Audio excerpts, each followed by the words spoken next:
all our problems are at the tallying centers. Kenyans will go and vote.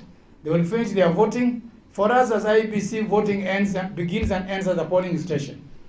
But when it comes to the tallying center, that is where everybody comes now. All the goons are shifted there, and there's a lot of disruption there. The security of the tallying center is very important, both at the counties and at the national level both.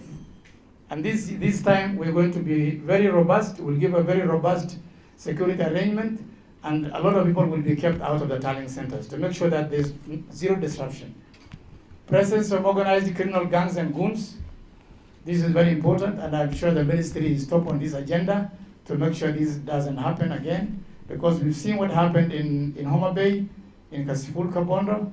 That was a very disruptive process by goons. Yeah, we've seen attacks in Malava, Narok Town, evidence of killing in Kasipul, which was very, very, very, very, very bad.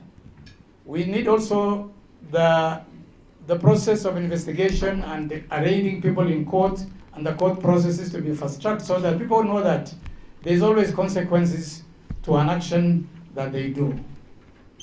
Early risk mapping and recommendations, early risk mapping, preventive deployment are more effective than reactive security responses. Expedite investigation and prosecution of election offenders. Strong polling station access control frameworks are needed. Enhanced protection of election technology and material is critical. Next. Threats towards 2027. Presence of, again, goons seems to be the only common denominator in all our speeches about electoral violence. Goons and criminal gangs. We need to eliminate this from our midst to have a free election. Voter repression and intimidation, this will come as a result of violence, and that's why securing the voter environment is very important.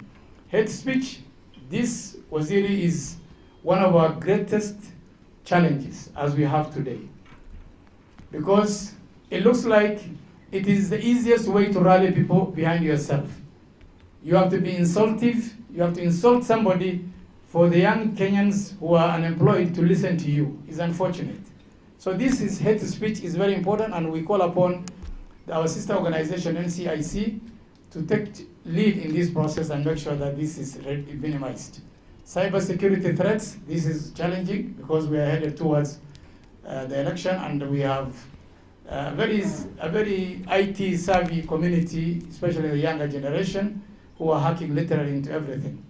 Last minute change of election laws is also, it has its own disruptive effects. Polarized political environment, we as we head towards the elections, we have that serious concern about polarizing the political environment. Media bias.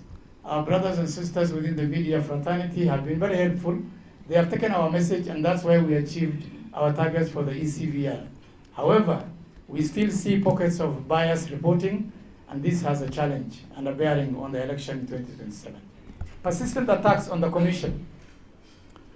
The Commission can be closely, compared to midwife. We've said it time and again. When you keep on attacking the midwife, you don't expect the mother and the child to be safe. So we have the legal process of making sure that the electoral process is conducted in a free manner. But if we continue bashing the electoral body, electoral management body, then it becomes very, very complicated. The attack can be physical, the attack can be through the media. It is very disturbing for us because it saps our energy from progressive working to every time we are just attending to crisis of attacks here and there and here and there. It's unfortunate, it's our society and how it is. Misinformation and disinformation. This is also, we've seen, people's pictures, people speaking. Yeah, the AI world has come to, those of us who were born before computer, we're actually wondering what is going on in this world. Terrorism, especially in the northern part, especially northeastern part, we have issues which are still disturbing us, and we need a very secure environment for us to conduct the elections. As it is now, we need to do a bit of work there. Plans for 2027, we are just coming to the end. Personal safety, zero tolerance for harassment of Iebc officers, security officers, observers, and everybody. Critical infrastructure at the tallying center, surveillance, restricted multi-access control, logistic securities, armed escort and GPS tracking of all our sensitive materials is done during the campaign, the election process. Cyber security, collaborative monitoring of digital infrastructure with national security agencies. Organized disruption. You can see goons and criminal gangs is a common denominator when you talk about electoral violence. So these are things we are attending to: political militias, intelligence-led policing, personnel intimidation, legal enforcement. All these are what we're looking forward to.